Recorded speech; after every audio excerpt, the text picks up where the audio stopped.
conversations are encouraged. Can we get a cup of coffee in here, please?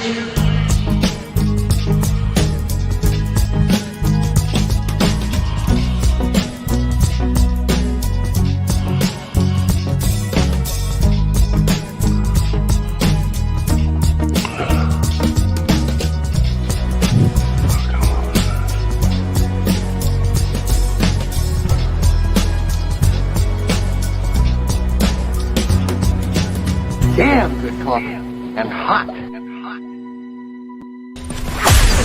Wake up, America. You've got a dog that needs walking. That's right, sunshine. Just put on a big pot of strong coffee and get ready to type your little hate mail with your opinions about kumbaya and flat earth insanity. Stand-up comedy? You want stand-up comedy? Well, we've got sit-down comedy. It's time for Coffee with the Dog. You make me laugh. Have some coffee, you'll feel better. They say.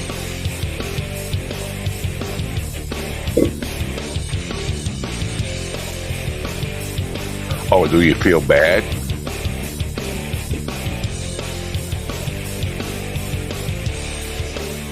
Ah, man. Monday. Oh, did I say it's Monday?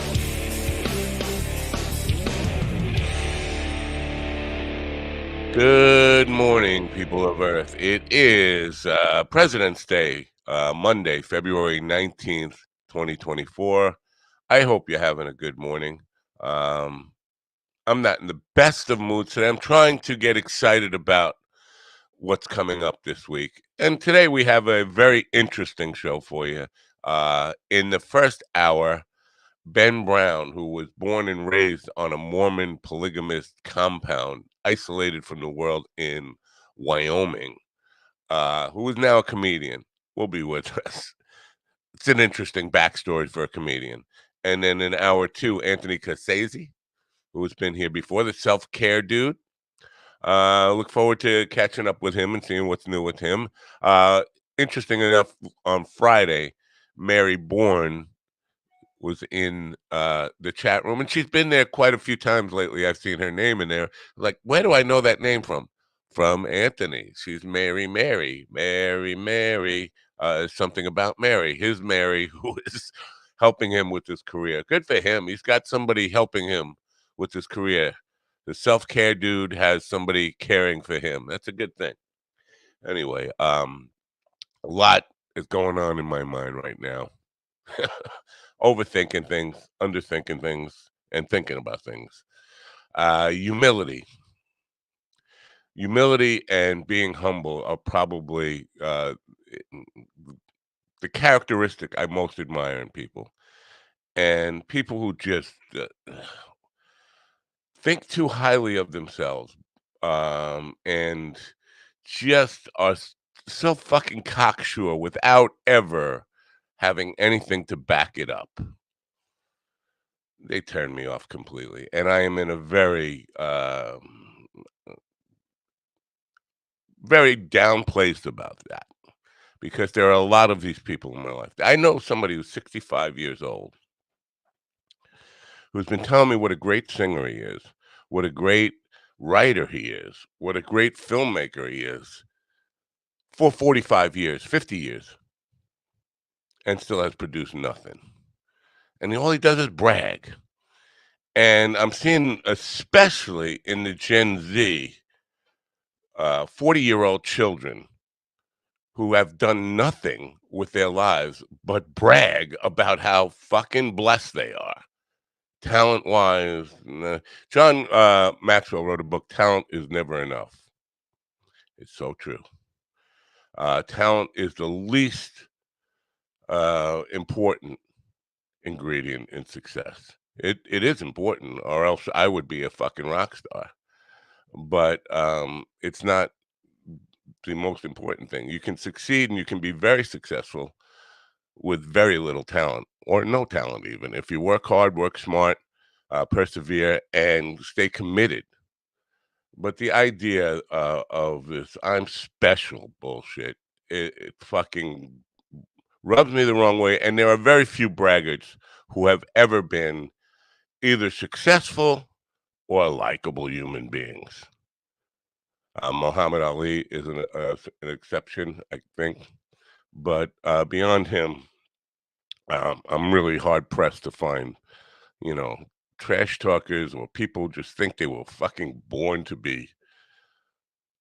Listen, belief in yourself is something, but you know what? Your body of work speaks for itself, and if you don't have a body of work, the bragging is real like repulsive, and it's got me in a place where I am just like I'm tired of being Mr. Nice Guy. I want to be a little bit of a uh, more like Barry Katz and just calling bullshit out. And no more Mr. Nice. I'm doing a lot of work for a lot of people, and that's not like they don't appreciate it, but they don't pick up the mantle and do the work for themselves. They just content with letting me do the work for them. And that's got me in a bad state. But tomorrow, Matt Knutson will be on the program. And you talk about humble. Here's a guy who is a successful stand-up comedian, very successful stand-up comedian. He's a best-selling author. He's on a sitcom, a successful sitcom. I don't know if it's a successful television show, starring alongside Harrison Ford, and the most humble, nice guy you will ever meet. Funny, I was thinking about Sam Talent this morning. You talk about humble, and this guy is so fucking talented and so funny. He's one of the funniest guys out there. Been working 20 years as a road dog and committed to how hard he works. And one of the funniest guys in the world. He's coming to Governors on March 8th and 9th. And extremely humble guy. And I was thinking about that this morning, and then I wake up to a comment on an interview I did with Sam about what a great guy he was and how great his writing was. And I've never heard Sam, but I had to actually boast for him. He's not a braggart, and that's what I love about him. Uh, you know, so just always stay humble. Always stay humble. And I look at my Facebook today, and I've been thinking about this for because we've had two fucking train wrecks of Fridays shows with guests that didn't show up, and Big Mike, Big M, Mike West, and Floyd Jones was supposed to be the guest on Friday. And as soon as the show ended, I emailed them both and I said, "You were no shows. Thanks for wasting my time." Mike West immediately, I mean, immediately, within seconds, replied, "Had a death in the family. Sorry about that." That's a nice excuse, but you had time. My thought process now, well, you had time. You had 3 seconds to email me. "I've had a death in the family. Sorry about that." You couldn't do that before the show. You had to wait until I called you on it. Now at this time, you already know that you were a no-show. I didn't say that. I just let that go. Okay, you know what? I feel bad that he had a death in his family. Then an hour later, he writes back to me. "My time is as valuable as yours, man. I don't know who," and he gets on this fucking rant about how he's Mr. Important, and like, okay, who asked me to be on my show? I didn't fucking go looking for you. I didn't beg for you. I didn't ask you to be on my show. You came fucking up my calendar, not knowing how to do it, trying several times, wasting my time back and forth, and then you don't show up. And now you got an attitude like your time is valuable. You know how much fucking time I have to put in to prepare for guests? It seems like nothing to these fucking idiots. His time is valuable. He's a fucking nobody. He's a fucking open mic hack who's got nothing, no body of work, looking for a hand up. and then has the audacity to say, "Oh, my time is as valuable as yours." Yeah, you didn't put in any time for me. You didn't give me any time. I had to go fucking schedule an appointment for you, get a graphic, put it up, write a little something about you, put it online. That's my fucking time. No more Mr. Nice Guy. Fuck these open mic hacks. Fuck your friends. They ain't coming on the show. Sorry, I'm a little pissed off more.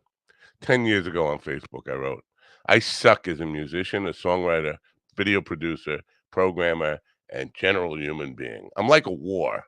What am I good for? Absolutely nothing. Now that's taking humility a little bit to the extreme. Of course, I don't know what I was going through at that time, but probably had a bad gig the night before, and I think that's definitely uh, what spread this. But a couple of people, I was supposed to be on a television show in the day after, and the producers writing to me like, "Are you going to be an okay guest?" um, Probably not. I probably bounced back pretty quick from that. But I mean, that's the antithesis of what I'm seeing in people have done nothing. They have no body of work and they just come off with this fucking chip on their shoulder.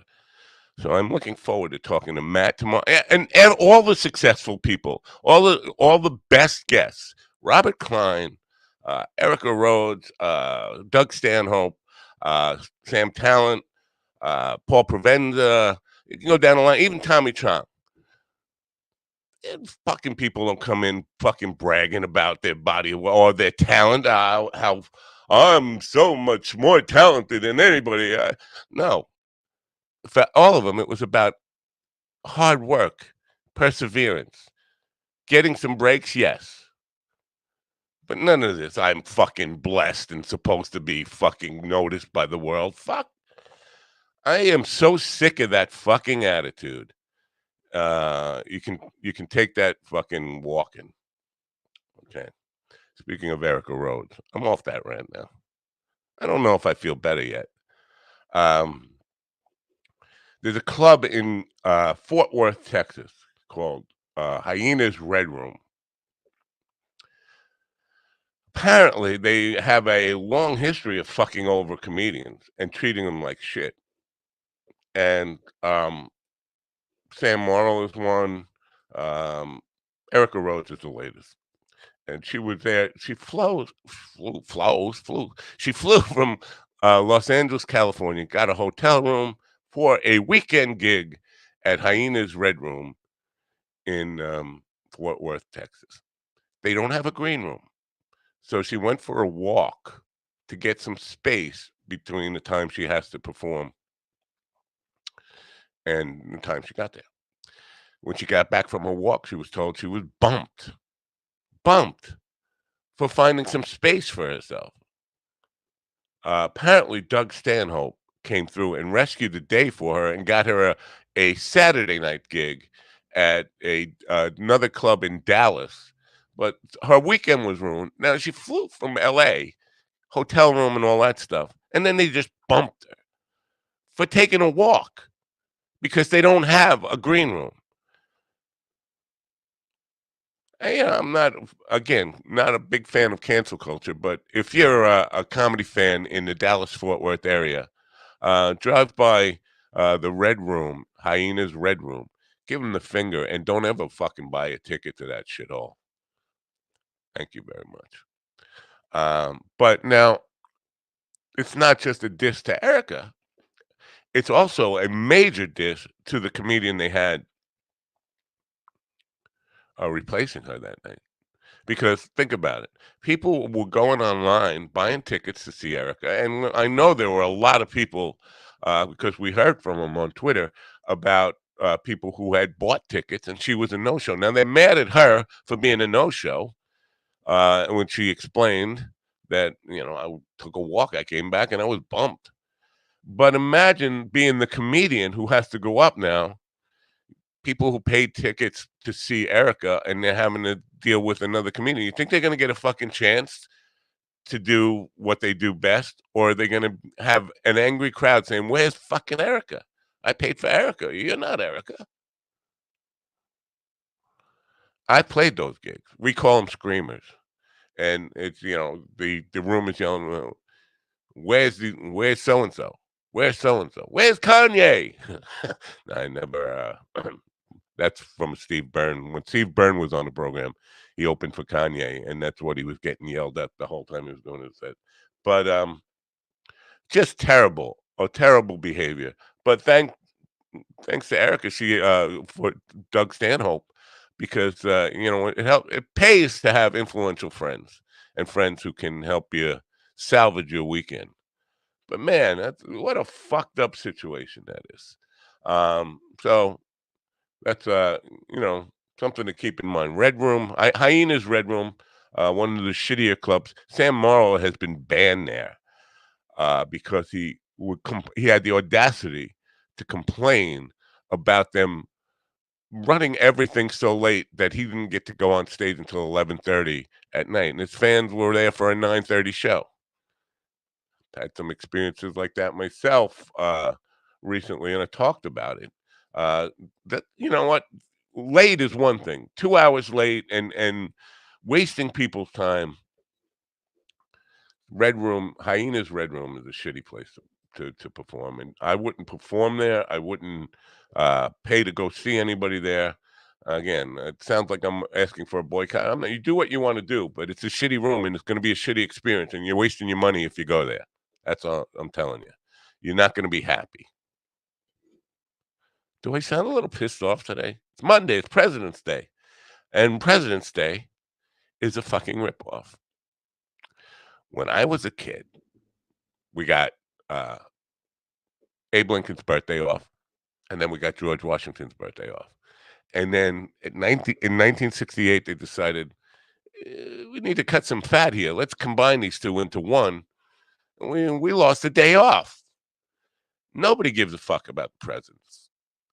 Are you celebrating the presidents today? If you are, you're probably one of the cult members, because those are the only people who will celebrate a fucking politician or a president or anything. I don't give a shit about the presidents.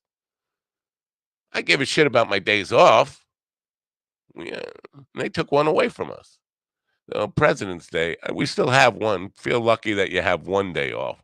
Hopefully, you're going to enjoy this day. If you're watching this show, you're wasting your day off. You're up early in the morning or overseas somewhere, maybe. And then you really don't give a fuck about presidents. But you know what? It's a wasted holiday unless you're wearing your golden sneakers today that you could have got on Temu for $8.99. Instead, you decided to pay $400 because it's got a T and a flag on it, which is a whole other fucking bunch of nonsense with the fucking cult. You probably don't give a shit about presidents. One good thing to note, speaking of presidents, Jimmy Carter is still with us a year into hospice. Anyway, it's time to bring in the bad boys. I don't even like the setup here. Good morning. Yeah, good morning. Morning. Yeah. What do you got? Okay. Mind Dog Tea. As my mother used to say, don't brew as I say, do as I brew. Mind Dog Tea. I want you to tell your friend, the Rev, that it was a quite enjoyable church yesterday. I liked it. It was very good show. One of the better ones. Thank you. I'll tell him. He asked me to apologize. He made a mistake in one of the things he said, and he wanted it corrected. Well, let me just point out that there is an odd thing here with Janet Jackson and Michael Jackson. And they were on the show yesterday? And it's you and the Rev. Oh, okay. He seems to have worked at a place that rhymes with Penguin, Random House, whatever. House. Yeah. Did you work together? Yeah. And you both decided it rhymes? We've been friends since, I've known him since like we met. And you wait, I don't care about how long you've known him. You both decided that you're not going to say the name of the company you're going to say rhymes with? Right. We both got fucked over. I say this is the Janet Jackson, Michael Jackson fraud you're putting over on the public here. Yeah. Taking the heat off. Yeah. I'm I not just seeing want it. to say, I just want to say about your little snippet that you said there that, you know, what GD's not telling you is that his mother would say that and then she would teabag him.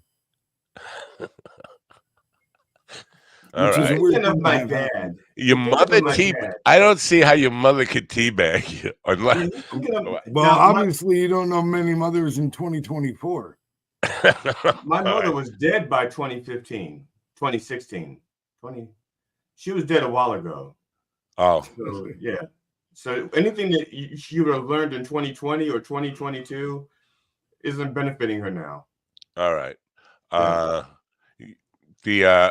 What time we got here? Wow, we're 5 minutes late on Ben Brown, which this is another just another frustration for me.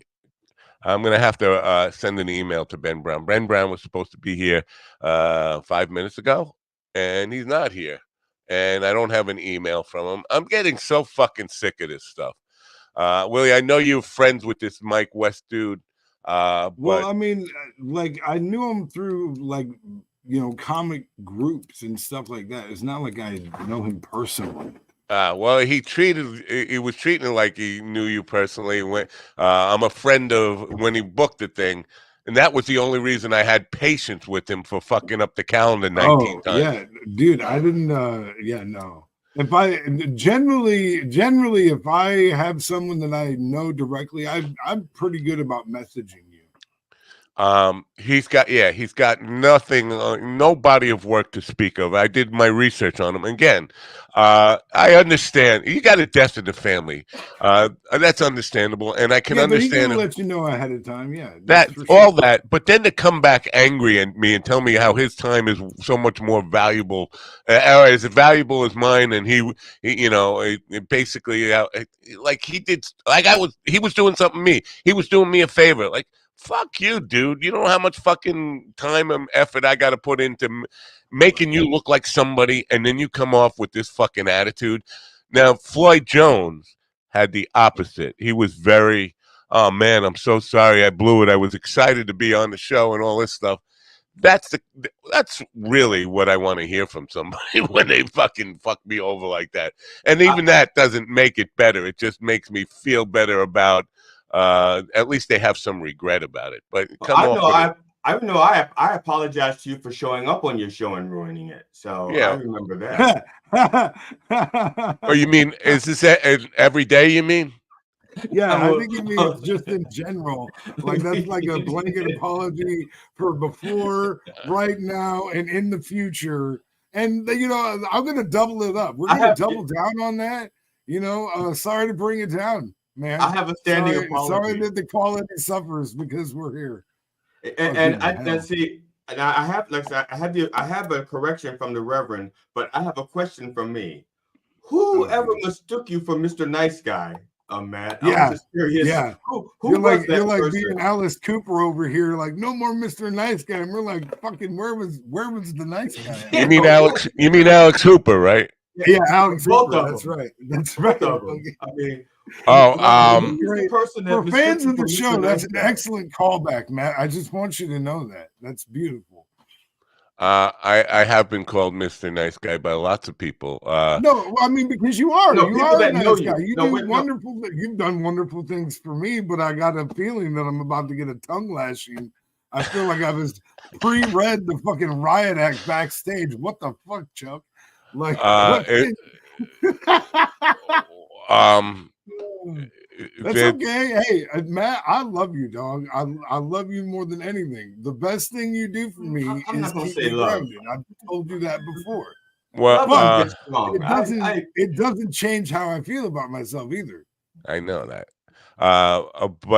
But part of this whole no, I'm just resending Ben Brown. Hold on, you guys talk for 1 second while I.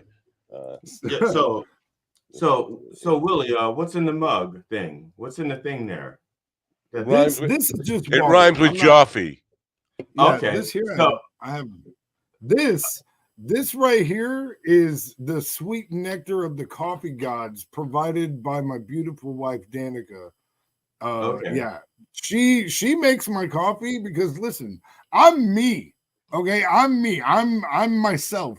And Hold I on. know Oh how I wow! like Wait a coffee. second. Wait a second. Hang This is a on. newsflash. Listen to me a second. I know how I like my coffee. Still, I don't know how I cannot make a cup of coffee that's as fucking good as the coffee my fucking wife makes. It's fucking glorious. Do you use titty milk? That I mean, ain't maybe. right. Do you squeeze some nipple milk in here, man? I had a force shot here. Well, I guess we can go with this. Good morning, Carl. Good afternoon, Carl. Good morning. Can you hear me okay? Yeah. Yeah. All Yeah. right, there we go. Is somebody's phone ringing? Mine dog. I heard a ringing phone. Anyway. Unprofessional. I do have some today in history if we don't have a guest here. But of course, Carl can introduce himself, say hello. It's good to see you again, man. We're seeing you more frequently. That's great. Yeah, I'm back home at 1 a.m. this morning. So it's a bit of a mess here, but we'll get on. Now we can't hear Matt, which is good. I think this might be a bit though. This might be one of his two bits. That Yeah, I'm pretty sure. That one's that voice, and one's the one. He's just lipping off over there. It's Matt. It's Matt. He lips off sometimes. That's okay. So, Carl, what did you bring back with you from South America other than, let's say, a touch of the clap? Yeah, no, well, I'm God, sick. I was going to guess. I was going to say I'm sick, so some sort of mysterious illness, I would think. Is it like a worm that crawled inside of you, or what? Well, did you go what did you do locally there that you can't do somewhere else? I mean, because I don't know anything about that and the culture, so I don't know if you like. The only thing he knows about Brazilian beaches, is waxes. Beaches, food. That's it. Nothing strange. Pools. I'm hot back weather in here. January. Can you hear me now? We can hear you, but you sound Chinese. Do I look Chinese? You look. Yeah. I think. I think I look more like. You know what happened? I got a phone call. I think am I still on loopback or something? I got a phone call, and that killed all the audio. Oh, ooh, yeah, bummer. Fucking weird. Anyway, back now. All right. Any response to that whole Erica Rhodes green room, red room, hyenas bullshit? What did she do? In other words, did she remain at the club after she got bumped, or did she leave the premises? I think she left and she went to Twitter and was dealing with customer service, telling her fans, because her fans were complaining like, "We're here. Where are you? You're a no-show." That's what I was wondering, because I didn't know she stayed there knowing that they were there, and then almost personally say, "I'm sorry, I got bumped, blah blah, whatever." Let them know there. Or that probably would have been a good way to handle it. I think. That's my move. My classic move is in person if I can. I doubt the club would allow that, though. I mean, but they already bumped her. What are they going to do? Bump her again? Not let her in the building. She's already in the building. No, she went for a walk. But she came back, right? She came back, and they wouldn't let her in. Yeah. Oh, they wouldn't let her in. Yeah. Okay, now that's fucked up. Yeah, and they took down the website where you could buy tickets. See, this is what's really strange about it. 2 hours before, there were still seats available, and they took it off the website. So it sounded like they already had a problem, or they were trying to force something. I don't know. It's very fishy and very funny. But you know what? It's good to have friends like Stanhope to actually make something of your weekend to pay your bills.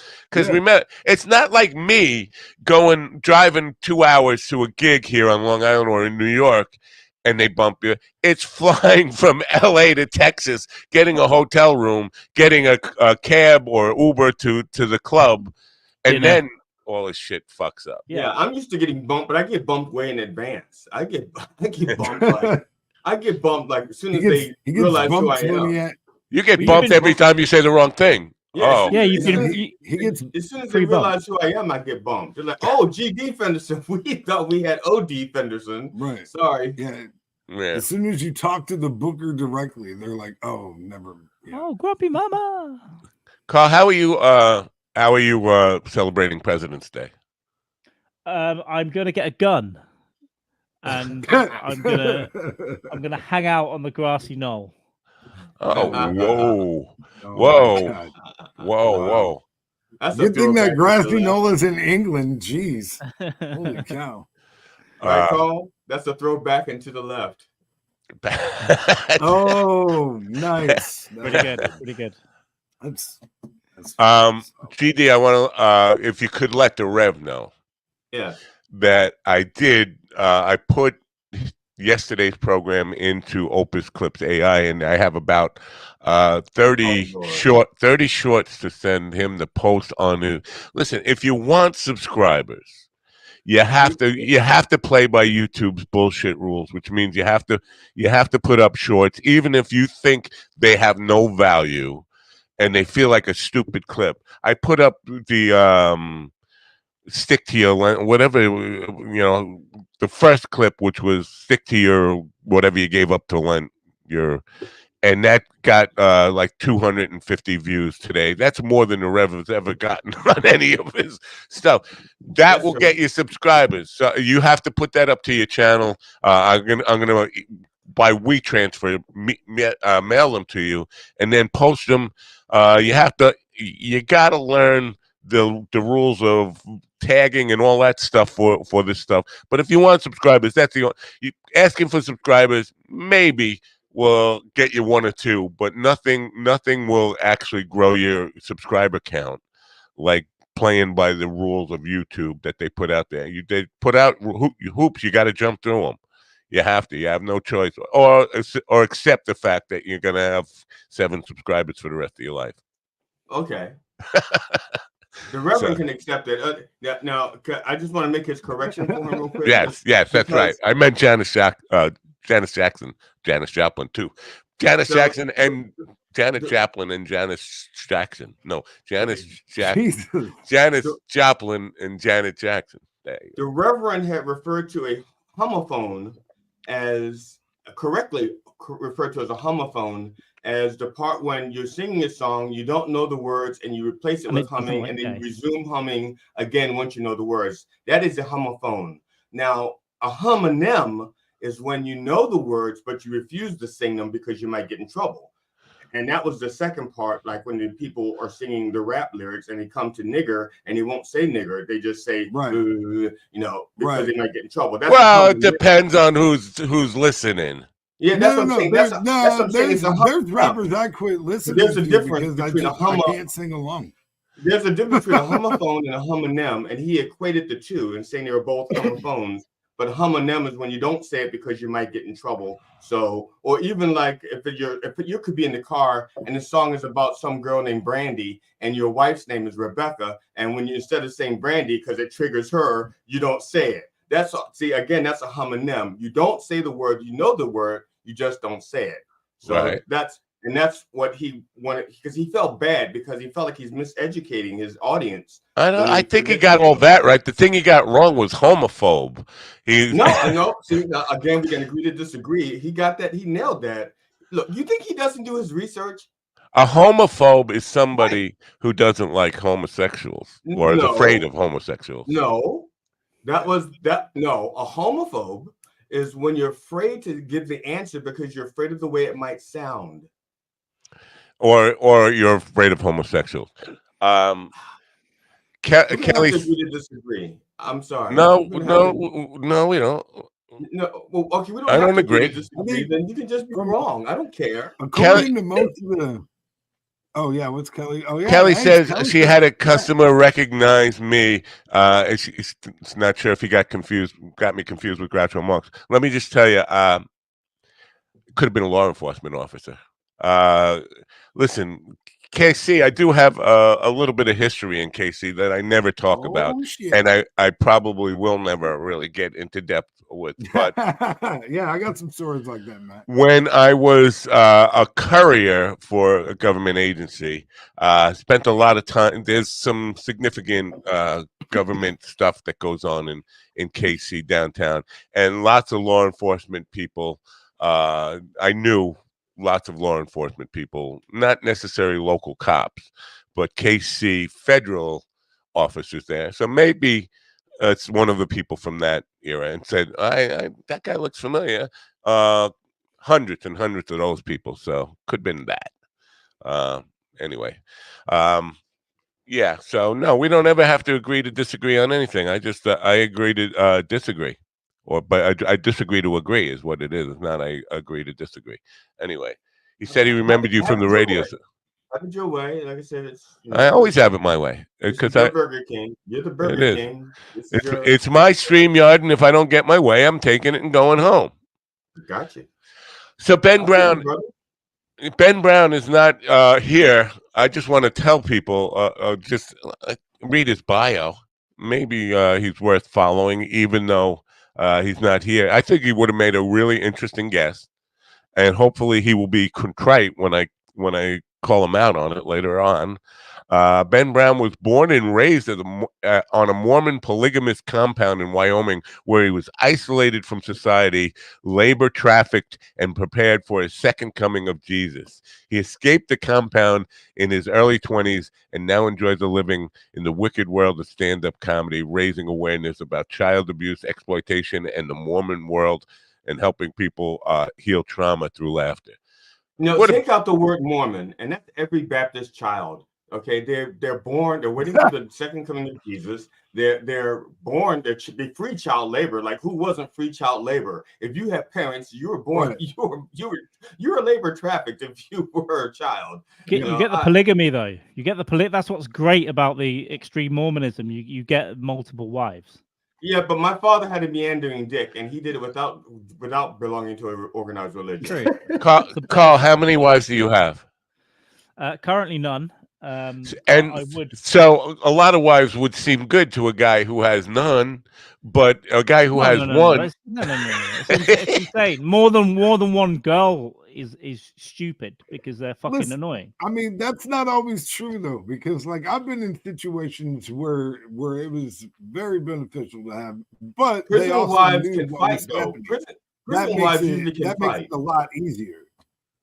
Like when you're doing it in secret and stuff like that, but when you're in open relationships or they know about each other, that kind of thing, like if you're in those situations, that can be great, but that's different. You know what I mean? That's like different than a wife. A wife costs money. There's no doubt. And two wives cost twice as much money. It's just a fact. And so these guys who have 10 wives. Yeah, but not in the Mormon church, probably not, because there's just more people to bake bread for you and do stuff. You're not giving them money. Somebody's got to pay for the wheat and flour and pump out that free labor. That free labor force is yeah. My brother is he always talks to me about girls, and like they're always on his mind, even though he knows that he's been married twice and neither one of those worked out. But he there are times you get lonely, and he needs some reminding that you're better off alone. You're better off alone. You know, at the end of the day, it's nice to get some female companionship for a night, but marriage will take it from a married guy, and you're better off not doing it. I'm a married guy, and I'm very happily married with my wife. Listen, your wife can't hear what you're saying. You can tell the truth. No, first of all, she can hear what I'm saying. Oh, she can hear. Oh, she can hear. But she can't hear what I'm saying. Happy. So you don't have to say anything because she can't hear what I'm saying. You can just nod, wink, blink it. Because my wife doesn't know how to work the internet, so she'll never see the show. That's right. She does. Well, she's like everybody else who will never see the show. Yeah, my wife just won't watch the show. She's heard snippets of what I'm saying over here sometimes, and yeah, she's like, yeah, and you wonder why I don't watch the fucking show. My wife watched the show. She watched it this Sunday with sound. 2 weeks ago, she watched it without sound. And she asked me, when did she watch it with sound? Yesterday. That's not what you said.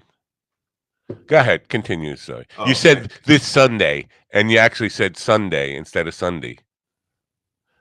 No, I just wanted. Okay, and 2 Sundays ago, my God, was watching, and she asked me. She goes, "Why was the Reverend holding those balls in his hand?" You know, she. Ooh. Yeah. What? Did I? No, that was the episode that didn't go live, right? No, That was, no, remember, because that was the makeup for the episode that didn't go live. And so he basically did it again. He just couldn't remember everything he did. And so she holding asked his why balls in his hand. yeah. So she was asking why with the balls in his hand. And so I had to explain to her that occasionally the Reverend is asked to do healings for things, and he can't actually touch the people. So he has things that he uses to represent the things that he's laying hands on for those people. So he can't actually touch their testicles. So he has. Actually, I guess I do fall asleep sometimes because I don't. That doesn't even ring a bell at all with me. And that was part of the Reverend's prayer this past week. Yesterday, the Reverend said in his prayer that that his sermon would be pleasant enough to keep the staff, to allow the staff to sleep, because they I would have work very definitely hard. made a reel of that if I was awake during it. Matt, it's like you're the cameraman in Mrs. Doubtfire with the old guy and the dinosaurs, and you're just fucking nodding off. Obviously, I must have. Yeah. To be fair, I was sick that day.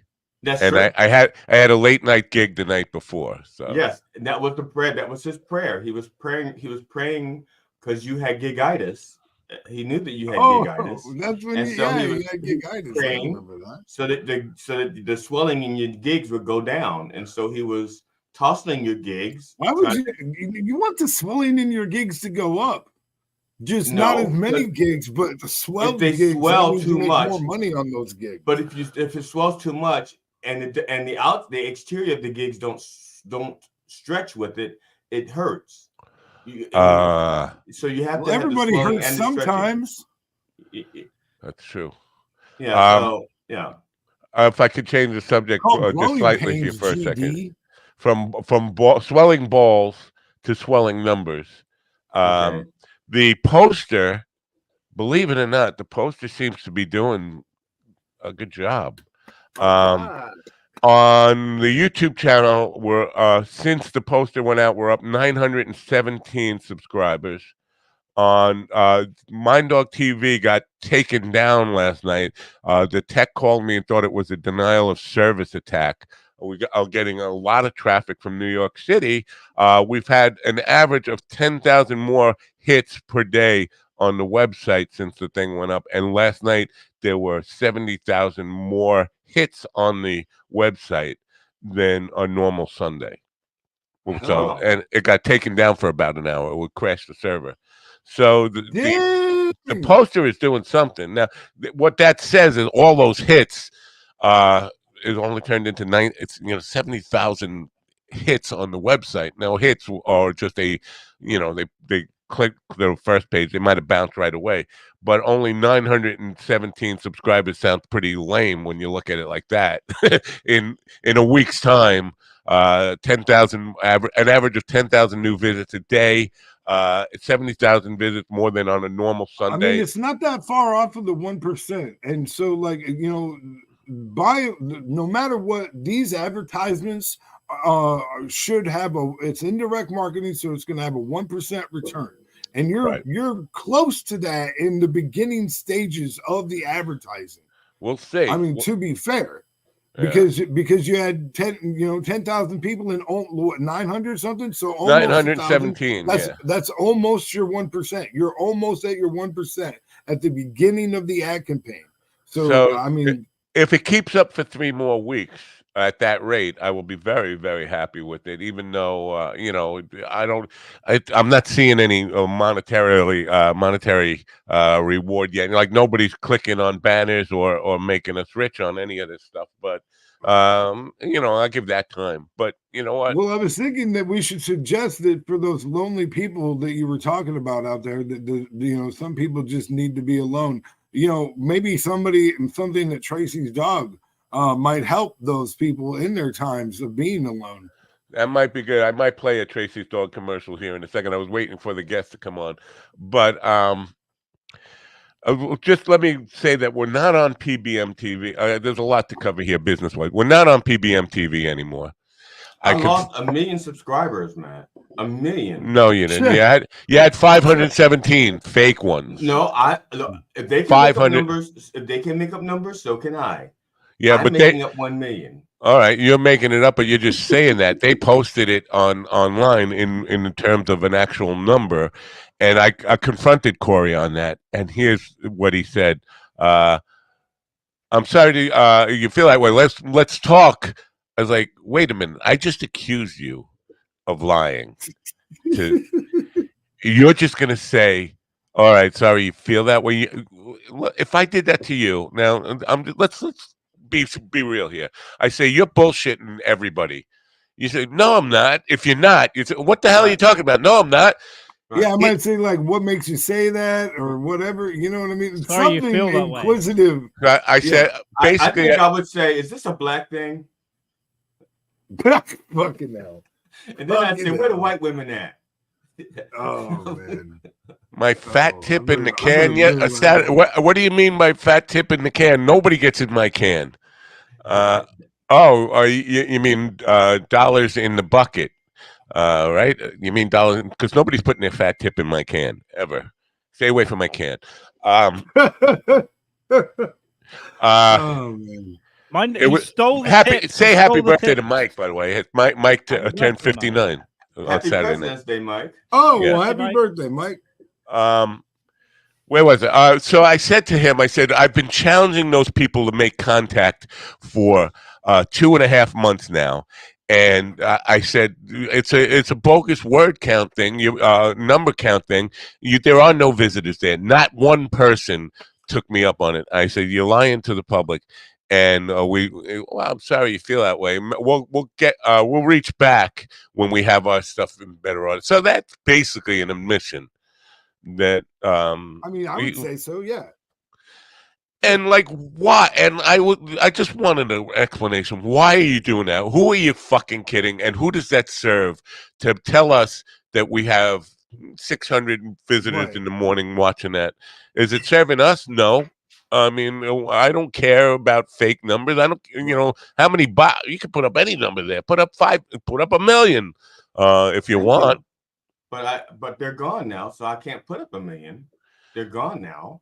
What did it do for you? Did it make you feel better to know that there were fake numbers there watching you? I didn't care one way or the other, but it did stop the Reverend from, being a little, it helped him. It helped the Reverend. I don't care one way or the other. But that's just me. I think I have an empty spot in my whole soul. Hole? No, you do have a hole in my soul. No, you have an empty spot in your hole. You definitely do. I have an empty spot in my hole. Mike could put his fat tip in there. Matt, we got somebody in the Twitch chat saying that your mustache is fake. Well, it is kind of. See, you didn't defend that lie. Oh, colored, I guess. I mean, the color is fake. Yeah, but I guess that's fair. What did he say? Driving instructor? What? A pizza delivery man? You think I'm 26? That's fucking awesome. That's awesome. If I had to guess, name the bald guy with the fake mustache is Phil Burton. He is 50 and a driving instructor. That's okay. Yeah, you want to take driving lessons from me, definitely. Oh my God, I can only imagine you as a driving instructor, bro. I'm a lot better now. That's where the Mr. Nice Guy comes in. Please, yeah, it'd be so fucking hilarious. Those would be some good skits. Use your signal when you merge, please, sir. Don't I'm a lot better now. That's all. Do you want to do a skit like that? Like you're a driving instructor and I'm learning how to drive or something? Oh my God, that. You mean like on a Tuesday night at 9 p.m.? Yeah, we'll figure it out. Yeah. Oh my God, that's great. No, you know what? I learned from the worst driving instructors in the world. My brother and my father were like fucking trying to learn to drive a U-boat from Hitler. And no, I was not I was Captain Road Rage most of my life, but now I'm much better. I am Mr. Nice Guy on the road. Oh my God, that's a great superhero name, but kind of like a villain almost though, Captain Road Rage. Coach. That Yeah, sounds Captain like see that one of the in Coach. characters from like that Ben Stiller movie when he had all the people that dressed up as Oh, heroes. Mystery Men, Yeah, right? Mystery Men. That would Yeah, be like a yeah, name yeah, from yeah. that. Yeah, Or exactly. kick-ass character. Right. Yeah. right. Yeah, so I don't know. I mean, PBM TV is gone, but they were taking up a stream channel, which is why we're on Twitch now, which is where this Oh, wonderful. antagonist is finding us. Because I had to take the show away from Twitch to go to PBM TV, and so now by PBM TV they're Yeah, off. welcome, fashion shops. Welcome to Twitch. Yeah. And Yeah. What? man, Carl, I think you would be a great comic book store manager. I think you would like I that, can wouldn't do you? it. I can do it. Comic Yeah. book guy. I've got it down. Yeah. I'm a big fan of Clerks. Yeah. So guys, what is your favorite song about shipwrecks? Song about what? Shipwrecks. Shipwrecks. No, we're not up to shipwrecks yet. We're waiting for Gordon Lightfoot's birthday to do the shipwreck song. When is that so I know when to bring it back? I'm not telling you. Well, I don't know because I don't. Google it. I'm gonna Google it right You know now. what? My wife hates Google. She hates Google because Google loves me. How does she feel about Bing? Your favorite remake of a song. How does she feel about Bing? Ooh. I don't think she's really Cosby? used Bing that much. She's not a Bing Chandler or user. Crosby. Sorry. You know what? Crosby. Let's talk about twin Bings.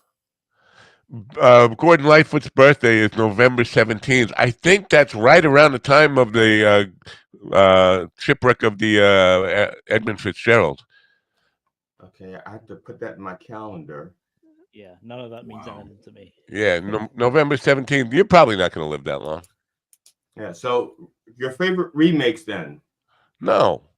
That's fine. No. Remake? Okay. Yeah. This is a great question, and I'd love to answer it if we could for this Twitch. What question? Yeah. This thing? They said, I was wondering if you guys had to play a prank on a pizza delivery man, what would the prank be? Now, I have delivered pizzas for like 4 different pizza organizations, and I think a hilarious prank on a pizza delivery guy would be like the old switcheroo on like the woman doesn't have the money to pay for it. He's going to get super excited and think he's going to get some action, and then have an angry husband come out from the back and just give him the money like, get out of here, how do you guys keep doing this? Go ahead, Carl. You give him yours now.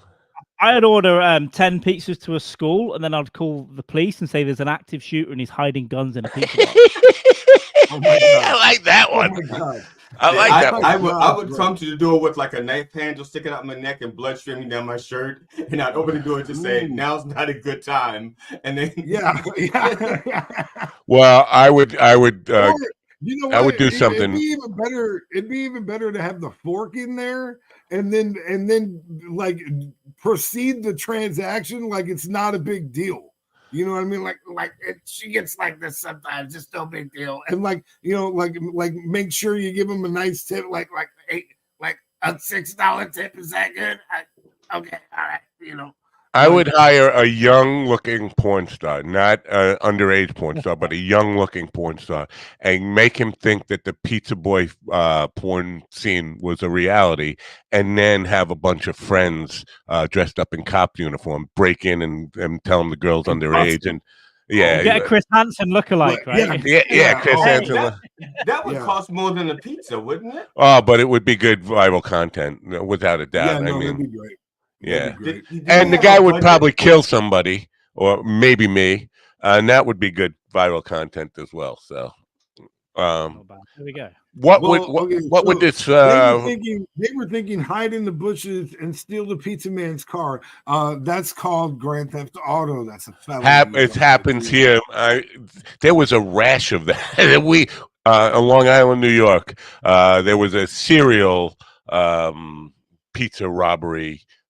Calling a pizza, it was like hundreds of them, and there were the guy finally got caught, and then I don't know what happened with that case, but they were doing that like all over. And Long Island's a pretty big place, so you got a lot of area to cover there.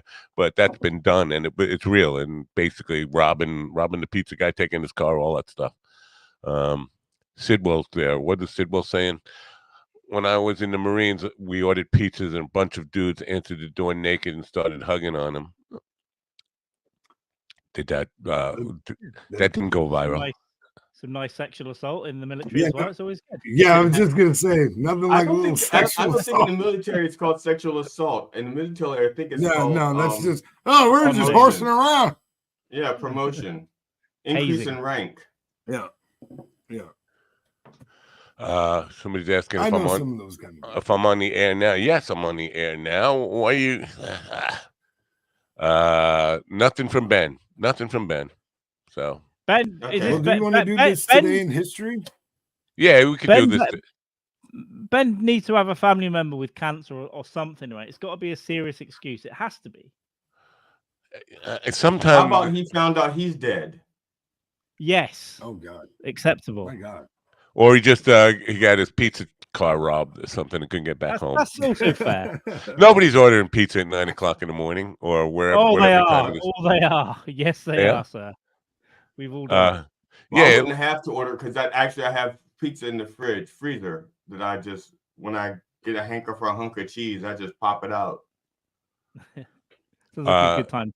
Is that for the hole in your colon or whatever were you talking about before? Yes, that's for the empty hole. That's for the my empty hole. Yeah, empty hole in your colon. I was wondering, how do you know each other? Going to guess you went to high school. Yeah, we went to high school together. I went to high school with Abe Lincoln. I don't know. These guys are all 100 years younger than me. Anyway, Neo Lumina. You and GD are like 6 months apart, right? Yeah. No, GD is 40 years younger than me. He just looks older than me because he doesn't know how to fucking set up lighting, which is a whole other fucking conversation we're gonna have sooner or later.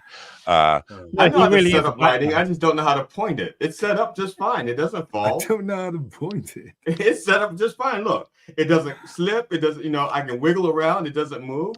Now, ask me about pointing it. That's different. Okay, point it. We're gonna do this day in history. It's brought to you by Luminar Neo or Neo Lumina. Woo. One of those. Luminar Neo. Yeah, here it goes.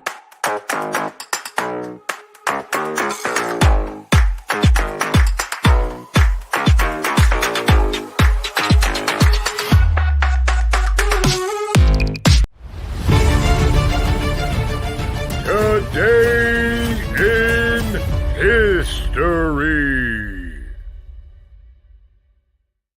Get away, Willie. All right. On this day in 1945, the Fifth Fleet of the United States launched its invasion of Iwo Jima, Japan, with 30,000 U.S. Marines, setting the scene for one of World War II's most iconic images, the raising of the flag at Iwo Jima. Also on this day in 1981, George Hamilton is ordered to pay nearly $600,000 for subconscious plagiarism for his song My Sweet Lord, which was very similar to Ronnie Mac's He's So Fine. And also on this day in 1906, after a fallout with his brother over wanting to add sugar to cereal, Will Keith Kellogg joins Charles D. Bolin to found the Battle Creek Toasted Cornflake Company, known today as Kellogg's. Birthdays today, the NFL commissioner Roger Goodell is 65, singer Seal is 61, and Smokey Robinson is 84. Also born on this day in 1473 was astronomer Nicholas Copernicus, who developed the heliocentric theory, for which he was labeled a heretic by the church. And that's today in history. I'm surprised that Smokey's only 84. I would have thought 94. I'm really shocked by that. Seriously, he was an old man. Yeah, he was an old man when I was in my 30s. I went to see him in my 30s, and I thought, and there's a clip of when Doug Stanhope back then was old. Right. Doug Stanhope's very first television thing was Smokey Robinson was the host, and I think he pronounced Stanhope's name wrong or something when he brought him up. He seemed like he was very old then. That was 35 years ago, 34 years ago. Somewhere around there. So yeah, he always seemed old to me. He was a producer in Motown in the early '60s. So not just had Smokey Robinson and the Miracles, but he was also producing acts. So let's say in 1962 he was 30 years old. He would So you had to be very young as a producer, I'm guessing, when he was doing that stuff. It's incredible. Yeah, it's incredible the things he did back then. His 20s, yeah. Yeah. So I would have thought he was. I am convinced that Will said George Hamilton instead of George Harrison. Did he say George Hamilton? Yeah, he did. He did say George Hamilton. I was a little caught off. I was caught off base until he mentioned why he had to pay the money. Then I went, oh, he meant Harrison. Yeah, my bad. I wrote it Hamilton, so I wonder why that happened. That's weird. George linked to the Beatles. George Hamilton's an actor, right?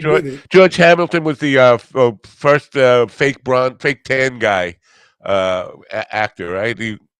I think so. He was the guy that he was like always had a tan no matter where he was. He could be in like Antarctica indoors for a month and he'd come out with a tan. Yeah, I'm looking him up just to make sure I got the right guy. Yeah, that's him. He always had that fake tan. Yeah. I liked him in was he in the Blade of Zorro? Zorro the Gay Blade? Was that him? Gay Blade? Zorro the Gay Blade.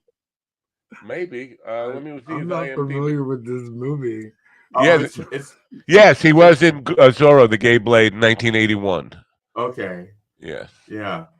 Wow. That was I liked that movie. It was I don't know if Matt saw it because I don't think he watched movies. Did you watch movies back then, or were you?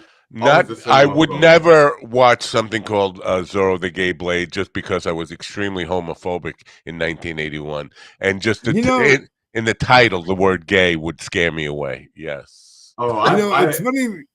Oh, go ahead. No, you go ahead. No, you go ahead. No, you go. Somebody go ahead. You go ahead. Go ahead. You go ahead. No, go ahead. Go ahead. Yeah, you go ahead. Oh my god! Oh, by the way, the other day I referred to my wife as like a fainting goat, and she got really mad at me. But it's true though, because of her bradycardia. If you scare her, like her blood pressure might drop, and she might pass out. So, which is why I try not to scare her. But some people think it's funny. You have to handle her with kid gloves. See, I grew up loving the shocking somebody, hiding behind something, jumping out and go, rah, whatever, all that kind of stuff. And my wife hates that. She would kill if I did that on purpose. And it's an adjustment for me because I love that. It's like my favorite thing to do in the whole world. It's just to fucking I'm very light of foot too, and I love it when it happens to me. When people do that to me, my first instinct is fuck, but then I like laugh my ass off, because I appreciate a good fucking shocking. Well, that's good to know. Well, that's because you just grateful for anything to get your heart racing. Right. But I always loved it even when I was feel alive. I loved it even when I was a kid. My brother was fucking great at it, and that's probably where I picked it up. My older brother used to do it to me all the time, and then I just picked up a love for it. I love when people just fucking shit themselves. I did that. One of the best ways to feel alive is to be scared to death. Right. I did that once to my brother. My brother was 3 years older than me and probably like 100 pounds heavier. That's an exaggeration. Probably 30 or 40 pounds heavier. He was a husky kid, and he was always beating up on me. And so one time I got tired of it, and once he went to sleep, I jumped on top of him with a knife, and I held it to his neck, and I said, "You ever mess with me again, I'm gonna slit your throat in your sleep." Now that was kind of scary. Yeah, bro. My buddy's ex-wife used to sleep with a machete under her bed, and her brother actually murdered somebody. It cut somebody up and stabbed them to death. So, and she was like a hot-blooded I don't want to sound like a bigot. She was a hot-blooded Latina. So we always thought that she was actually going to use that machete on him someday. Right. But she never did. And they got divorced, and she married a guy that looked exactly like him, like his twin brother. My brother, when I think I was 13. When I was 13, I woke up one night and my brother was 5 years older than me. And I had stolen his girlfriend, and I woke up to him choking me. I didn't. Well, I think we got it on my buddy. The hood of my buddy's car is actually where it happened at.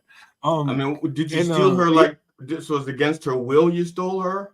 No. Like we met at a party. We met at a party, and I knew that she was going out with my brother, but me and my brother didn't have the greatest kind of relationship or whatever, and so I had no qualms about like stuff happening, and so stuff happened, and then he found out about it, and so I woke up in the middle of the night to him choking me. It was one of the only times my dad came in and saved my ass. My oldest brother was always telling people that I was gay. And so I just slept with his girlfriend. I didn't steal her. I just borrowed her for a few hours. You know, right? Yeah, I didn't. Yeah, we didn't sleep together. Why did you sleeping involved? Why were you mad at your brother for just telling people the truth? Oh, I wasn't mad at him. He said his brother was telling people he was gay.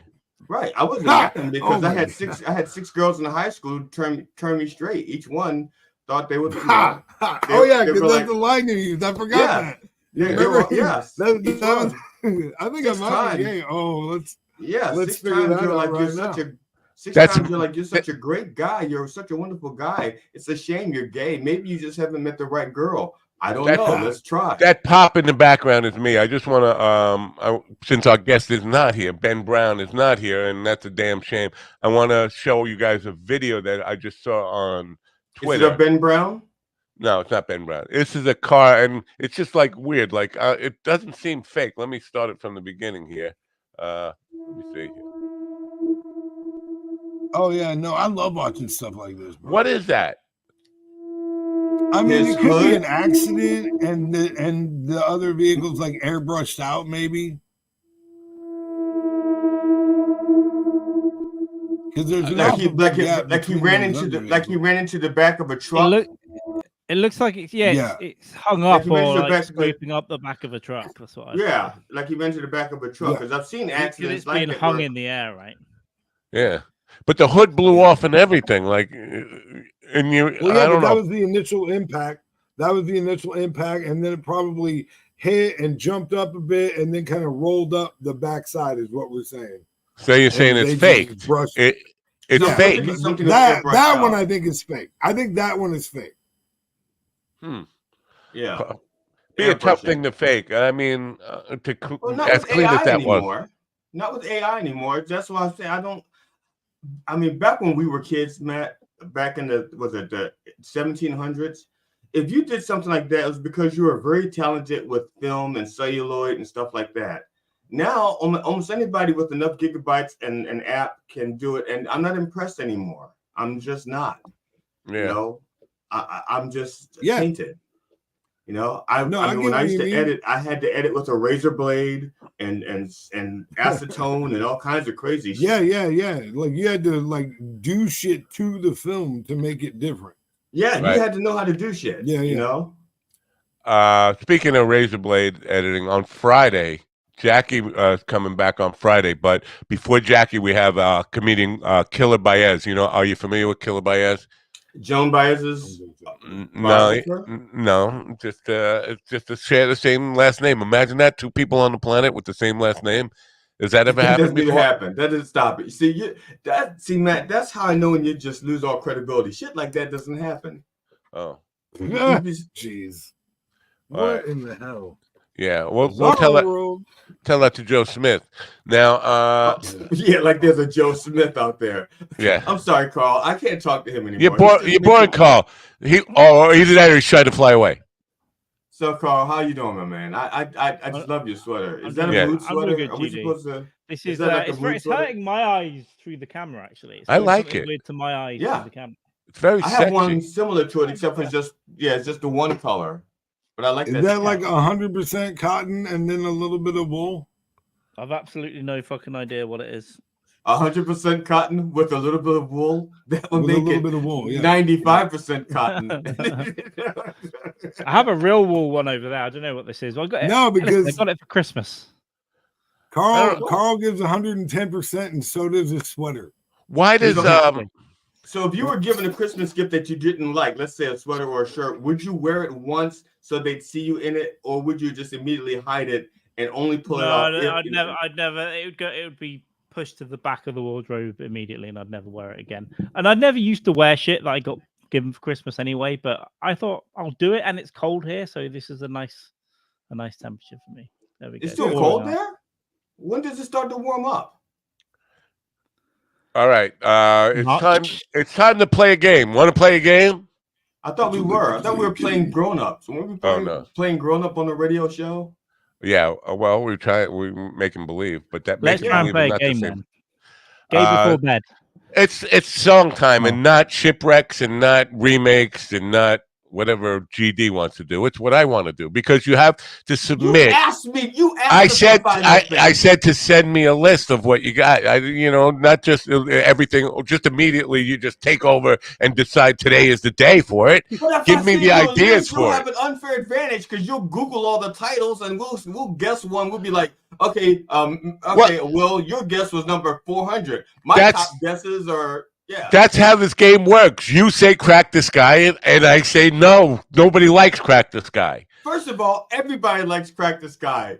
Who knows? Oh my God! How are we talking about crack the sky again? I will tell you that I got 3 complaints about crack the sky. I'm not kidding you. 3 different people told me, "What's with the crack the sky guy?"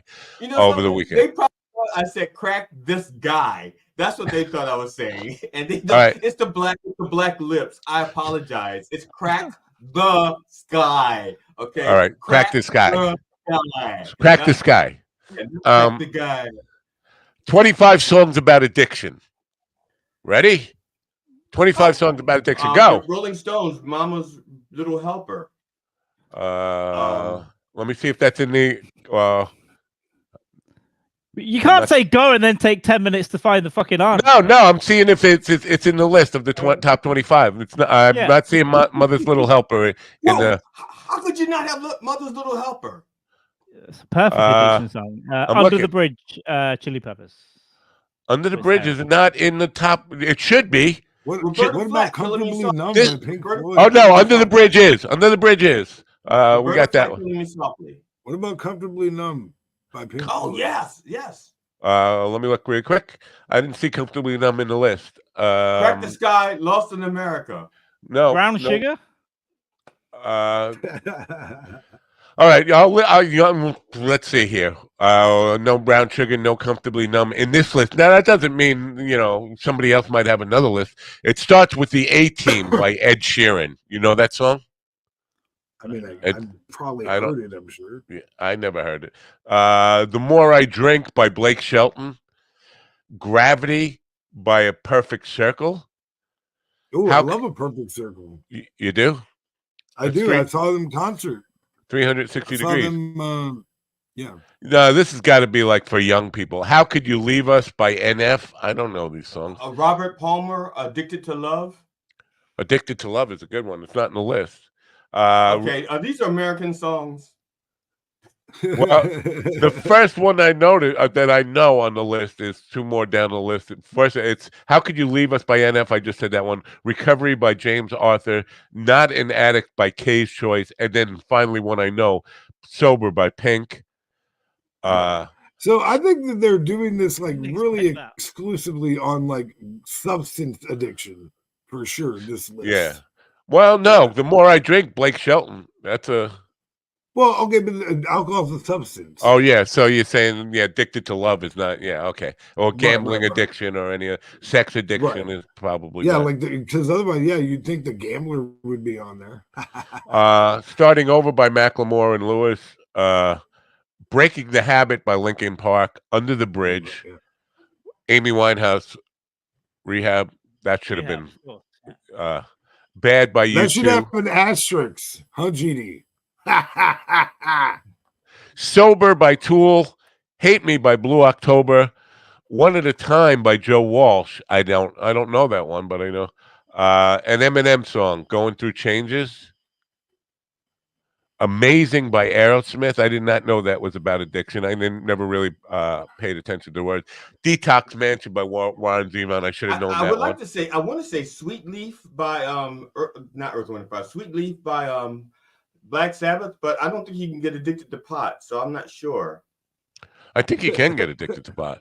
I think it's an emotional addiction. I'm not sure you can get chemically addicted. At least when I was in high school, that was my position. Oh, we're cutting addiction up with a razor blade and slicing it up and saying sexual is no good, gambling is no good, substance is good, but only physical to substance is no good, not well, y'all psychological. started slicing it. I was willing to. I threw out Addicted to Love. Y'all started slicing. I wasn't slicing. I was just addiction as an addiction. No, I agree. Addicted to Love is about addiction. Absolutely. Mr. Brownstone. And someone's going to have to face it when you're addicted to love. I'm going to have to find a better list. This one, Cold Turkey by John Lennon. Okay. The Hunger by Florence and the Machine. Cocaine by Jackson Brown. There's also the Cocaine by Clapton. Yeah, but it's John. Who's the writer for that? Fucking, I can't think of his name. Well, but it's the Eric Clapton version of it. Yeah. Queens of the Stone Age also have the song that's just about drugs as well. I think all the categories we do. Oh, do we have a guest? Yeah, we have a guest. Just last of this list, Mr. Papa Brown. Negro Blowtorch by Brian Eno. Papa Negro Blowtorch. I said Mr. Brownstone. Oh, you did say Mr. Brownstone. See, Carl knows about this stuff. Carl has a PhD in addiction studies. Master of Puppets by Metallica is their last one on this list. There has to be a better list on addiction. I bet you Anthony Casasi knows all about this stuff because he's a self-care dude. Good morning, Anthony. Good morning, Anthony. Good morning. Good morning. I didn't realize I was on. How are you guys? Well, now you realize you're on. But before you're on, I was supposed to play a commercial for a sex toy. Because Anthony, you can do the voiceover. We'll send you the script. We'll send you the script. You do the voiceover real quick. This is Anthony's favorite method of self-care right here. Oh.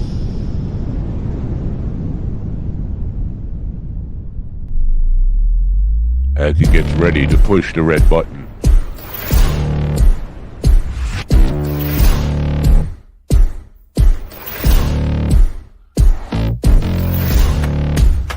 Centrifugal forced ejaculation enhancement technology.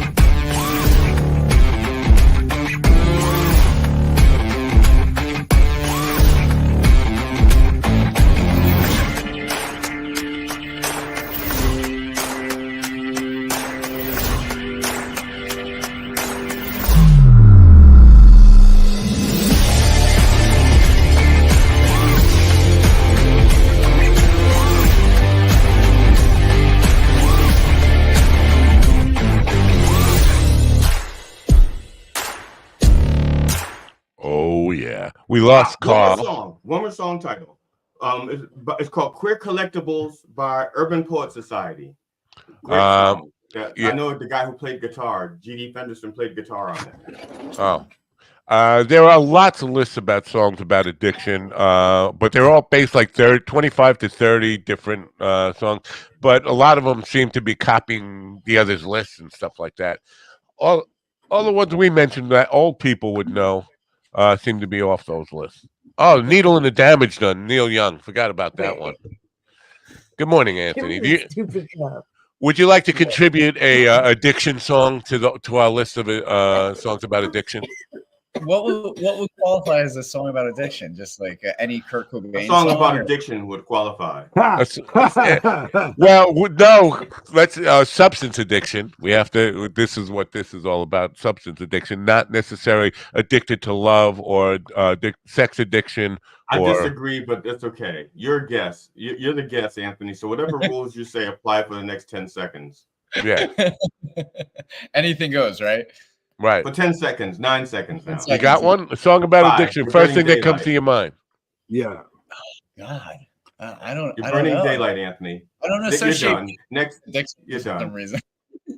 Ask Mary. Mary would have just so you know, Mary would have had an answer right away, Anthony. You know what? Mary would have had an answer. You should never talk over the guest. When the guest starts talking, you should shut the fuck up. This is the second time here. He's not a guest anymore. No. After the third time, it doesn't count. It doesn't count after the third time. It's always a guest. Right. Okay. I apologize. You should. That's not enough.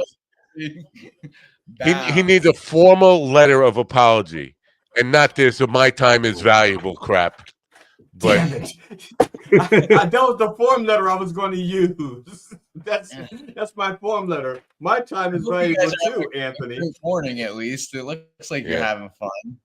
Well, we're trying. Now, your friend Mary has been in the chat room quite a bit lately, and I am remiss in not recognizing the name. I'm like, Mary Bourne. Where do I know that name from? Mary Bourne. Jason's sister.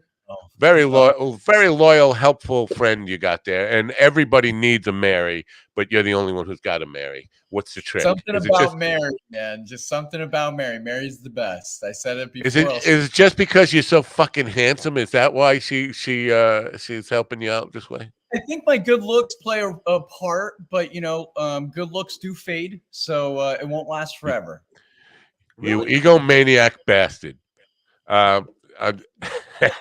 When did you cut your hair? Because in your picture, your hair is a lot longer. The picture that we used for this. No, he had a man bun. He has this man bun going. And I was going to bring that up because I think, because I've seen you both with the long hair and the man bun thing. I think you look more authentic with the long hair. It's like you look like a more like an authentic self-care dude. Yeah, so many people say that, and I hate having my hair down, but I actually just got 5 inches cut off. That's why I asked when. Yeah. And what about your hair?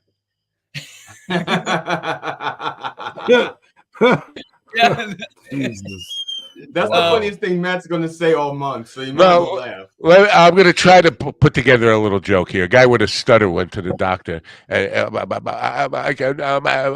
the doctor said, well, it's because your penis is so fucking big. All the blood from your brain is going to your fucking penis. We need to cut a chunk out of your penis.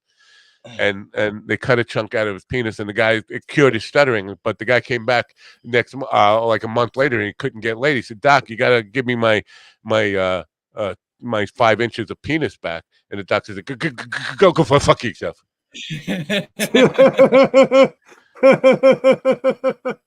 Did you improvise that one, or did you work on that? No, that's a very old joke, and Jackie Martin has told it 4 times on the show also. No, he didn't. Jackie's never told that joke. I didn't get it from him. No, he hasn't. We can agree to disagree, but that is a very oh my god, dude. It's not a Jackie. You gotta make a banner thing for that one. They agree because he says that all the time. Yeah, I don't, but we can agree to disagree. Right. All right, one more joke. This is a bad one. This one will lose me some friends. Mr. Nice Guy is going to lose some friends, y'all. Right. I have 3 friends left to lose. What did the 14-year-old girl and her fetus, 14-year-old pregnant girl and her fetus have in common? They both fell down the stairs? I'm out. No. I'm out. They both thought, my mom's going to kill me.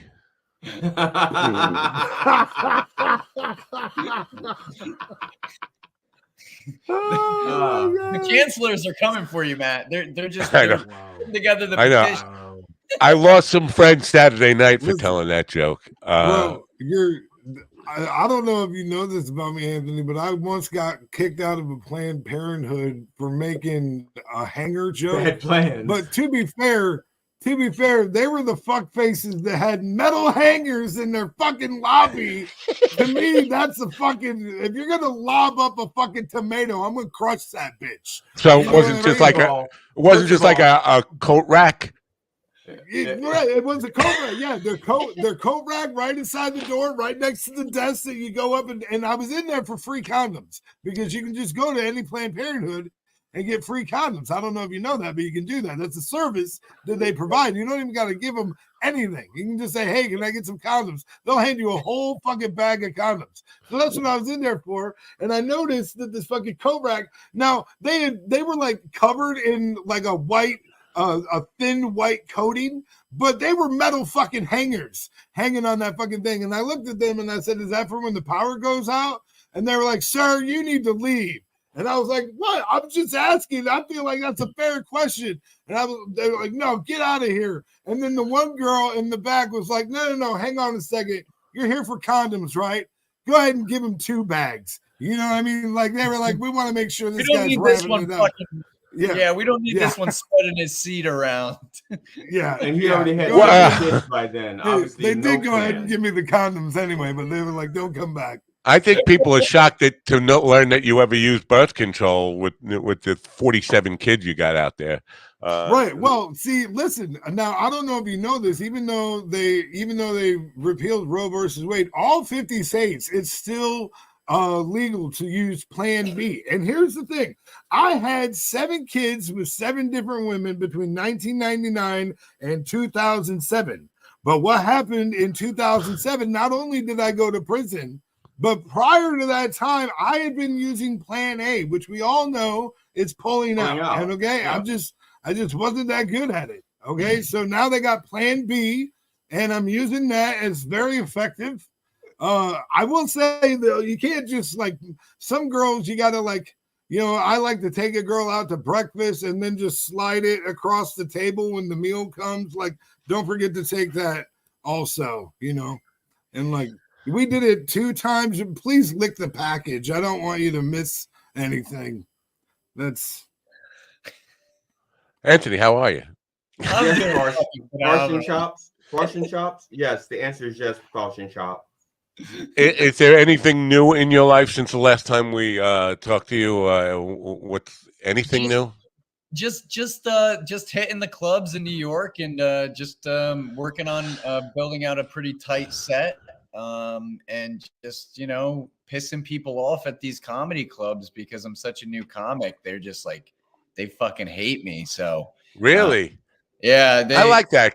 Good. The hated new guy. I like being the hated new guy. I wish I could go back to being the hated new guy. Now I'm the hated old guy, but it's not the same. It's not the same. It's not the same. No, and just like your beauty, Anthony, it will fade.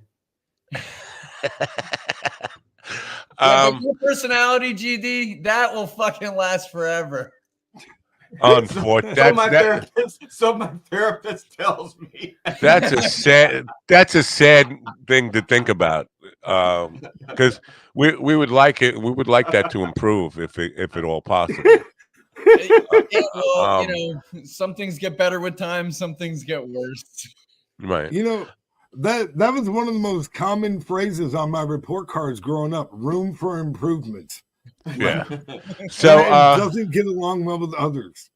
So now you're hitting the clubs around New York. Will is going to New York in first week or second week of March. There. Yes.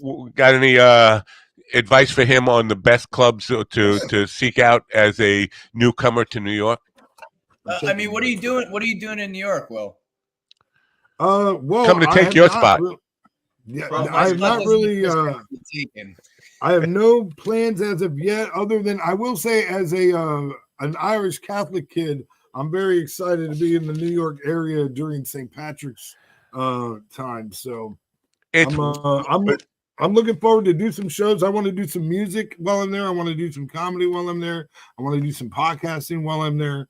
But I just know what my travel days are yet. I don't know. I haven't gotten much planned yet. So you're going to be here on the 17th? Is that what we're hearing? Yes.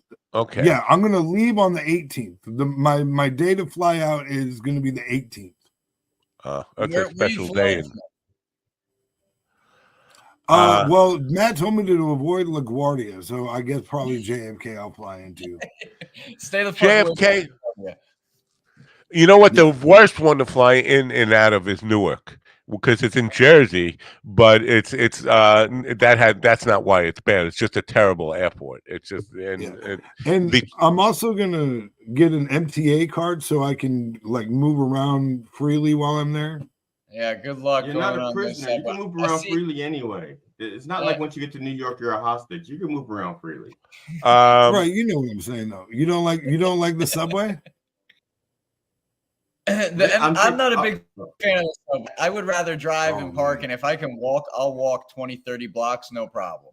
I No agree. problem. I agree. I Yeah. would definitely walk before getting in that subway. Listen, I had so many fucking bad experiences. Yeah, that's the Yeah. New York mentality, though. New York mentality is like, and I learned this. I'm still learning it. Spending so much time in New York, like, you know, it's you can't Uber fucking everywhere. You can't always take the train because the trains are fucking disgusting. Well, I like to beat the street. I use my Lamborghinis all the time. So, like, I'm Carl quite when he used to my Chevrolets. Carl, when he came to New York, was surprised that I kept up with him walking around New York because he figured the old man Napa wasn't going to be able to make it.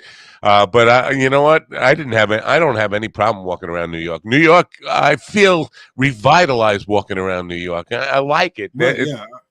Well, But not too many people would do it agree with very that. rapidly.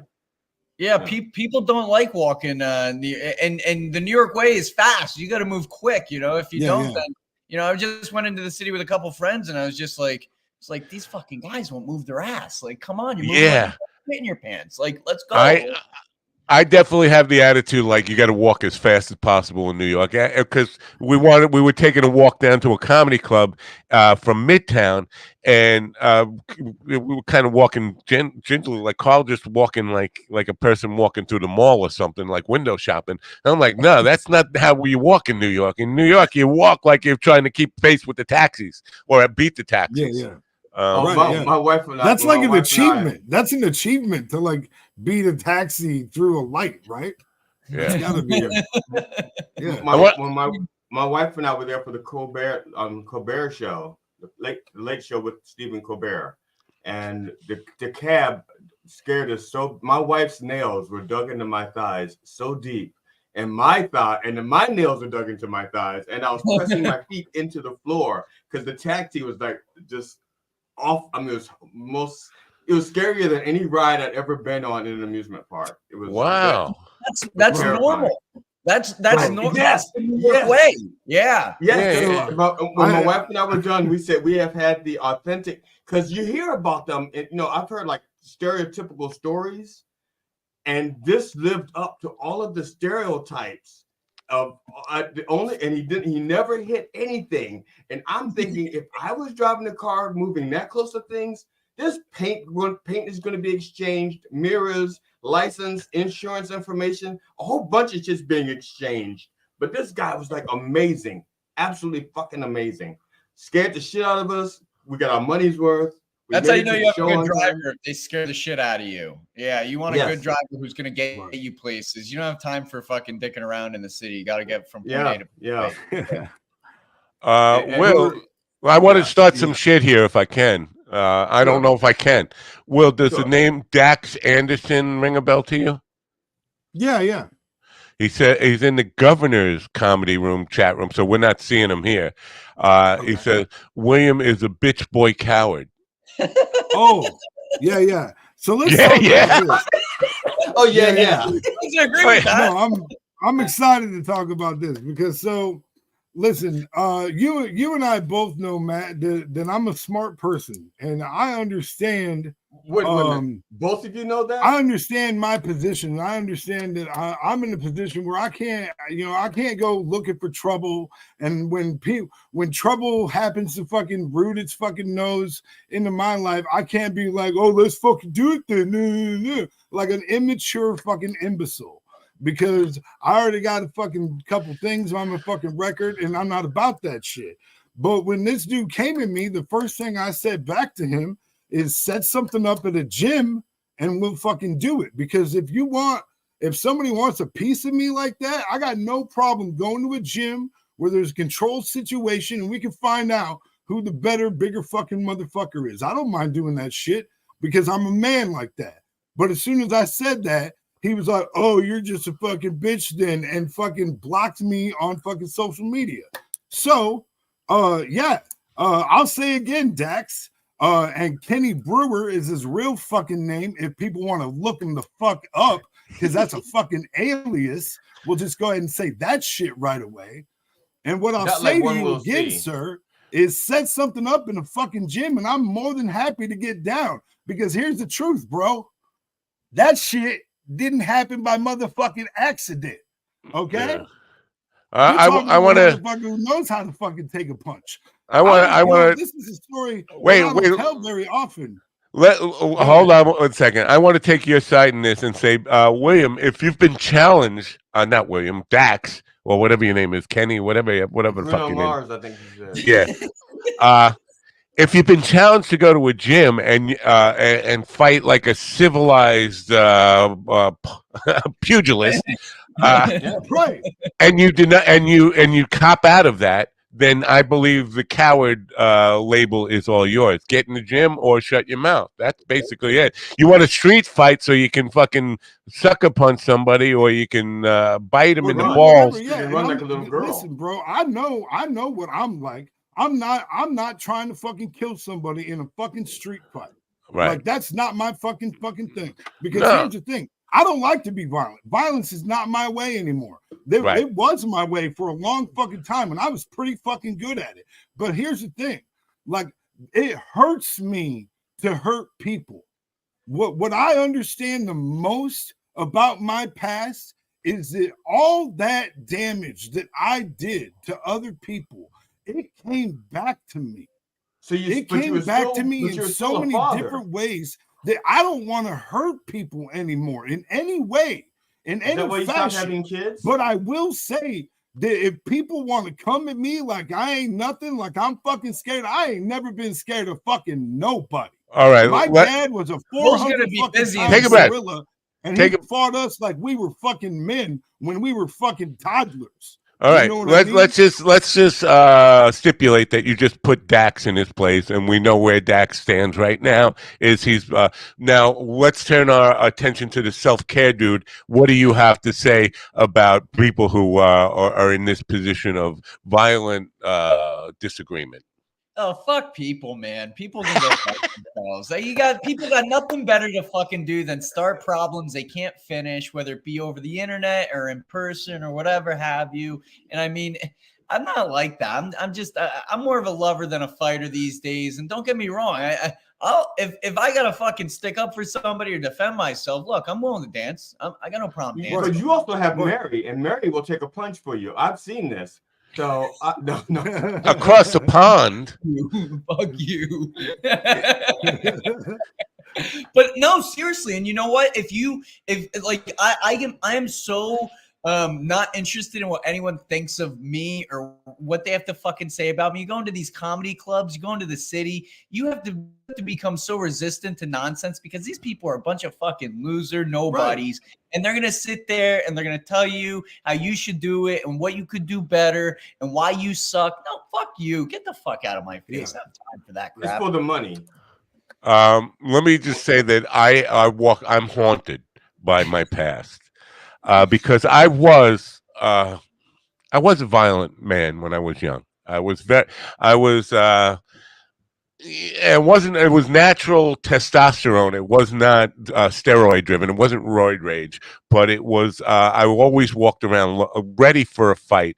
After I became a man, I was very, and I walk around with this idea that my day of reckoning is coming. There's going to be some young me who's ready to take out old me any moment now, and how I will deal with that situation when it happens.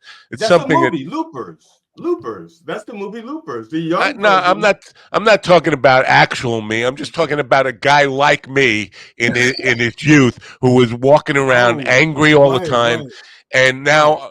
I cut him off in traffic or something like that, and because I did this is what's in the back of my mind. Right. An old guy cut me off in traffic, and then I spun around, I blocked him, pulled him around, and I got out, and I was ready to pull him out of his car. I was like, "Get out of your car!" And he was like, "Hey, calm down, young man. I'm an old man." And I was still cursing him out, like, "Fuck you! You almost killed me."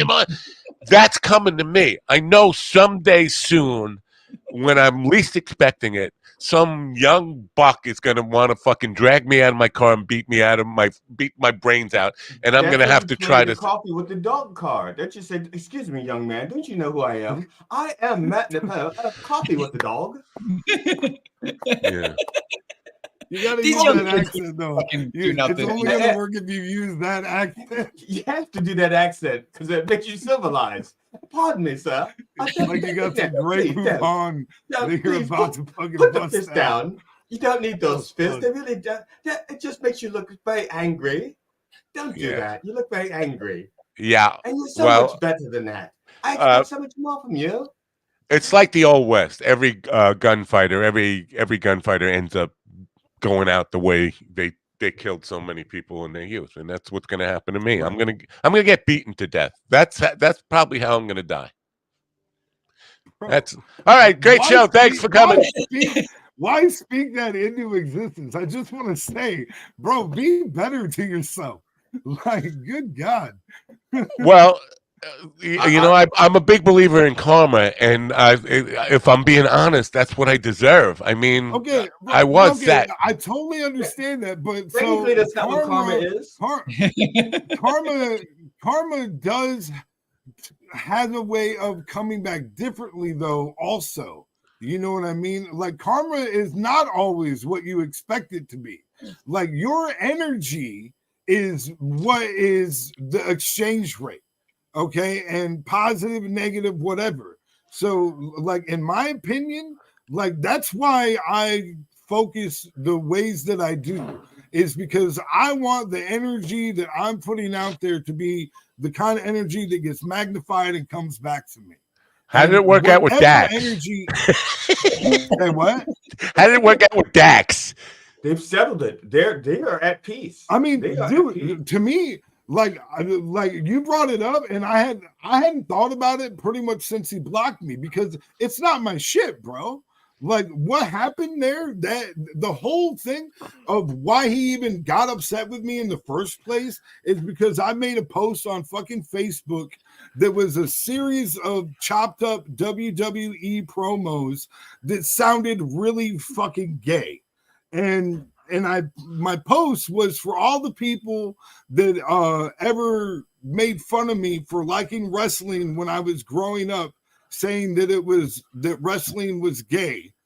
I'm going to share that. And then I put maybe a little and some laughing faces, you know, and it was fucking funny. It was totally fucking funny. But this guy is also, he's done professional wrestling, right? And so he got super fucking butthurt, pardon the pun, about the fucking joke. And he's been fucking weird to me ever fucking since then. And he's been weird to me in that sly fashion of, I'm going to be nice to you, even though I really don't fucking like you and I got a fucking problem with you. Isn't that like a California? That real snake in the grass kind of bullshit that people fucking pull. And then, what he got mad about is I said something to a mutual friend of ours about a question I asked him fucking directly. Okay, so I'm not talking shit, bro. I'm saying what I asked to your motherfucking face. And I'm doesn't seem like you're putting out all this positive energy we were just talking about, though, right in this moment. It seems like you're a little. Anthony, if I could bring this back to you, have you ever accidentally hurt someone, but you weren't sorry that you did it? Did I ever accidentally hurt someone, but I wasn't sorry? Like a friend of yours, you like slam his finger in the car door, and you're like, I'm sorry, but he was really such a prick, so you really weren't. Wow. Sorry. But I think this is the little projection on GD's part, obviously. No, I know. Please. I'm sure. Please, I mean, I think when I was younger and I wasn't using my hand, I remember I had a friend. I don't even know if I call him a friend, but we were on our bicycles, and I kicked him off of his bicycle, and I thought he would just fall over, like a stick man. He would just fall over, but he like flew over the handlebars, fucking tumbled a bunch of times, and like at the end, I was like, I feel really bad, but he's a piece of shit. So, wow. So did you apologize to him and on the outside, but on the inside go like you truly deserve it? Of course, yeah, of course. Bring him in. I don't know if you can see him. Who did you hurt? Tell us your story. Who did you hurt? No, the dog doesn't have. The dog has a story. I think the dog wants to be heard. Dogs are hurting me, if anything. If anything, uh-oh. Thank you. Yeah, I'll pass that on. I'll pass that on. Yeah. Is that a sound? Really? What else did Anthony do? What else? I can't believe. Anthony, the dog whisperer right now. Anthony, you should be ashamed. You should. That is not me. No, I'm telling you, he's putting your business out there, and they're like all these other dogs hearing this stuff out there, and you're not going to be able to leave your house now. They're going to be like dogs pissing. What a life to live. On your door. My house, come hell or high water. You're going to be walking down the street, and every dog is going to like lift their leg and piss on you because of what he just said. Is that like getting canceled by dogs? Is that like dog cancellation? When your dog tells on you, and then all the other dogs in the neighborhood just piss on you whenever you're around? I don't think you should be talking bad about dogs because you're just pissing off Anthony's dog, and he just keeps barking like that. I'm agreeing with him. With him. These dogs are something else, man. Every morning, my dog tries to pee on me. My own dog. I think he's trying to assert. No. Jeez. And do you enjoy it? Do you enjoy? That's the question of the day, right there. Is there videotape? Yeah, I get all up in there, lay down, let it get on my face a little bit. So is there a videotape that you want to worry about when you run for president in a few years?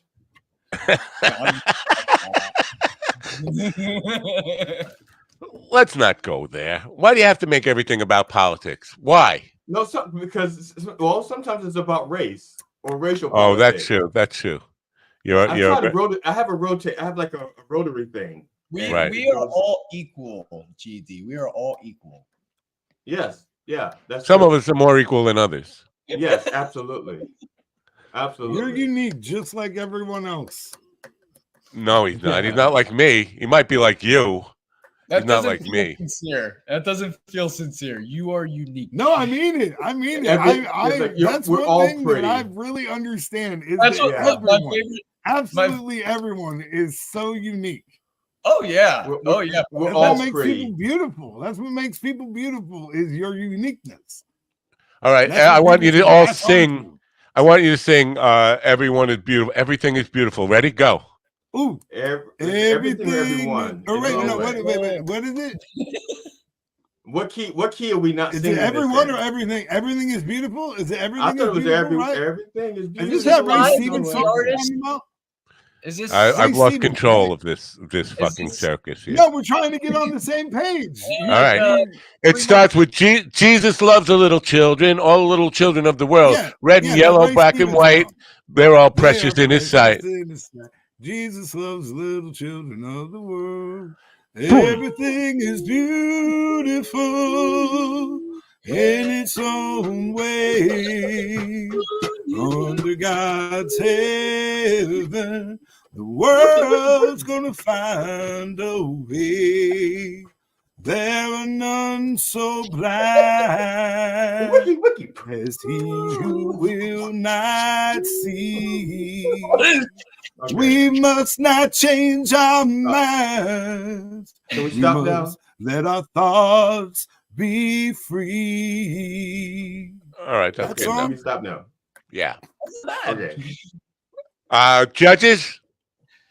Well, the European. Yeah, what do we have to say, Simon? The UK judge left. Where's Carl? Carl, what do you think? Yeah, Carl, what the fuck? Carl had work to do. We're getting judge just gave us a cold shoulder. Carl went to look up Mary. I don't do good with judges. I got a couple felonies. Yeah. And the dogs didn't whistle. The dogs didn't treat it like a whistle, so they didn't respond. They didn't complain. You know who we need to say goodbye to?